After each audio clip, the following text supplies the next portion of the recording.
இந்த வீடியோல ஆசிரியர் தேர்வு வாரியத்திலிருந்து ஒரு முக்கியமான அப்டேட் வந்திருக்கு. இதற்கான செக்ரட்டரி ஒரு ரீசெண்டா கவர்மெண்ட் ஆர்டர் ரிலீஸ் பண்ணிருந்தாங்க. ஜனவரி 3, 2023 அன்னைக்கு பாத்தீங்கன்னா இது பத்தின இன்ஃபர்மேஷன் வெளியிட்டு இருந்தாங்க.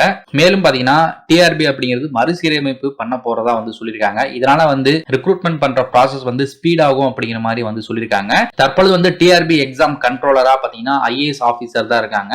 மேலும் இதுல 71 அடிஷனல் ஸ்டாஃப் சேர்க்க போறதா சொல்லியிருக்காங்க. அந்த ஸ்டாஃப் பொறுத்தவரைய பாத்தீங்கன்னா programmer, data analyst, data administrator, controller of exam இவங்க எல்லாம் பாத்தீங்கன்னா எக்ஸ்ட்ரா இன்னும் ஆட் பண்ண போறதா சொல்லிருக்காங்க. கிட்டத்தட்ட 71 பேரை இதுல ஆட் பண்ண போறதா தமிழக அரசு வெளியிட்டு இருக்காங்க. மேலும் இந்த இதுல பாத்தீங்கன்னா ஷார்ட் லிஸ்ட் பண்றவங்க இந்த டிஆர்பில கண்டக்ட் பண்ணக்கூடிய எக்ஸாம்ல ஷார்ட் லிஸ்ட் பண்றவங்களை குறைக்க போறதா சொல்லிருக்காங்க. அதாவது தற்பொழுது பாத்தீங்கன்னா 1:2 அல்லது 1:3 அப்படிங்கிற ரேஷியோல எக்ஸாம் பாஸ் பண்ணவங்க சர்டிபிகேட் வெரிஃபிகேஷன் கூப்பிடுவாங்க இல்லையா, அதை தற்பொழுது பாத்தீங்கன்னா 1:1.25 அப்படிங்கிற மாதிரி குறைச்சிட்டாங்க. அதை பத்தின இன்ஃபர்மேஷன் வெளியிட்டு இருந்தாங்க. மேலும் டிஆர்பி ஆனுவல் பிளானர் இருக்கு பாத்தீங்கன்னா 2023 ஆனுவல் பிளானர் படி பாத்தீங்கன்னா 15,149 டீச்சர் ரெக்ரூட்மெண்ட் பண்ண போறோம் அப்படிங்கிற மாதிரி சொல்லியிருந்தாங்க. இன்க்ளூடிங் பாத்தீங்கன்னா அசிஸ்டன்ட் ப்ரொபோசரையும் சேர்த்து சொல்றேன். கிட்டத்தட்ட 15,149 பேரை நாங்க தேர்வு பண்ண போறோம் அப்படிங்கிற மாதிரி ஒரு நியூஸ் வெளியிட்டு இருந்தாங்க. அவங்களுடைய அபிஷியல் வெப்சைட்லயும் பாத்தீங்கன்னா அது இருக்கும். அதன் அடிப்படையில பாத்தீங்கன்னா இன்னும் கூடிய விரைவில் நோட்டிபிகேஷன் ரிலீஸ் ஆகி ஆட்கள் தேர்வு பண்ண போறாங்க. அது கண்டிப்பா பாத்தீங்கன்னா நடக்கதான் போகுது. அது மட்டும் இல்லாம தமிழ்நாட்டில் இருக்கக்கூடிய யூனிவர்சிட்டி எல்லாம் இருக்கு பாத்தீங்களா, அந்த இடங்கள்லயும் பாத்தீங்கன்னா ஆட்கள் தேர்வு பண்ண போறதா ஒரு முக்கியமான இன்ஃபர்மேஷன் அப்படிங்கிறது கிடைச்சிருக்கு. இந்த டிஆர்பி ரெக்ரூட்மெண்ட் அதாவது டீச்சர் ரெக்ரூட்மெண்ட் போர்டு அப்படிங்கிறது பாத்தீங்கன்னா தமிழ்நாடு பப்ளிக் சர்வீஸ் கமிஷன் போலவே பாத்தீங்கன்னா மாற்றி அமைக்கப்பட போறதா தகவல் அப்படிங்கிறது வெளியாயிருக்கு. ஃபுல் அண்ட் ஃபுல் ஆன்லைன்ல நிறைய சேஞ்சஸ் கொண்டு வந்துட்டாங்க. தற்பொழுது பாத்தீங்கன்னா ஆன்லைன்ல எக்ஸாம்ல கண்டக்ட் பண்ண ஆரம்பிச்சிட்டாங்க.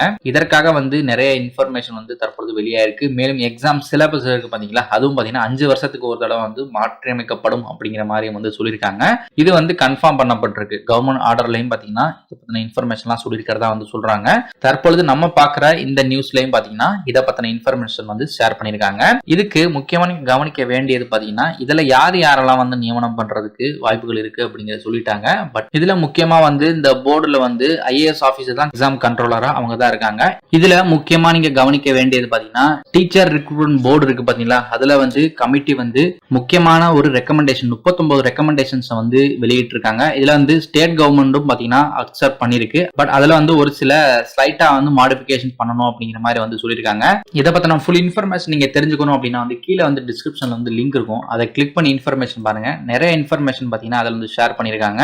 மேலும் பாத்தீங்கன்னா இதுல 109 கோடி பாத்தீங்கன்னா இதற்காக ஒதுக்கி இருக்கிறதா சொல்லியிருக்காங்க. அதாவது தற்பொழுது இந்த 15,000 காலி பணியிடங்கள் இருக்கு அப்படிங்கிற சொல்லியாச்சு. பட் இதை நிரப்புறதுக்கு கொஞ்சம் நாட்கள் எடுக்கும். அதனால பாத்தீங்கன்னா தற்காலிகமாக ஒரு 14,000 காலி பணியிடங்களை ஆசிரியர் காலி பணியிடங்களை நிரப்பலாம் அப்படிங்கிற மாதிரி ஒரு முடிவு எடுத்திருக்காங்க. இதுல அவங்க என்ன சொல்றாங்க அப்படின்னா பள்ளி கல்வி தொடக்க கல்வித்துறையின் கீழ் உள்ள 4,989 இடைநிலை ஆசிரியர்கள், 5,154 பட்டதாரி ஆசிரியர்கள், 3,876 முதுகலை ஆசிரியர்கள் பணியிடங்கள் என மொத்தம் 14,019 காலி பணியிடங்கள் இருக்கிறதா சொல்லியிருக்காங்க. இதை விரைந்து பாத்தீங்கன்னா நிரப்ப போறதாவும் சொல்லியிருக்காங்க. இவங்களுக்கு தொகுப்பு ஊதியமா பாத்தீங்கன்னா இடைநிலை ஆசிரியர்களா இருந்தாங்க அப்படின்னா 12,000, பட்டதாரி ஆசிரியர்களா இருந்தா 15,000, முதுகலை ஆசிரியர்களா இருந்தா 18,000 தொகுப்பூதியம் கொடுக்க போறதா தகவல் அப்படிங்கிறது வெளியாயிருக்கு. இந்த வகையில பாத்தீங்கன்னா ஒரு நல்ல வாய்ப்பு அப்படின்னு சொல்லலாம். நிறைய பேருக்கு இதுல ஜாப் கிடைக்க போகுது. கூடிய விரைவில் பாத்தீங்கன்னா இதுக்கான நோட்டிபிகேஷன் ரிலீஸ் பண்ண ஆரம்பிச்சிருவாங்க. இவ்வளவுதான் வீடியோ. கீழே டிஸ்கிரிப்ஷன் லிங்க் இருக்கு. கிளிக் பண்ணி இன்ஃபர்மேஷன் பாருங்க. நெக்ஸ்ட் வீடியோல மீட் பண்ணுவோம்.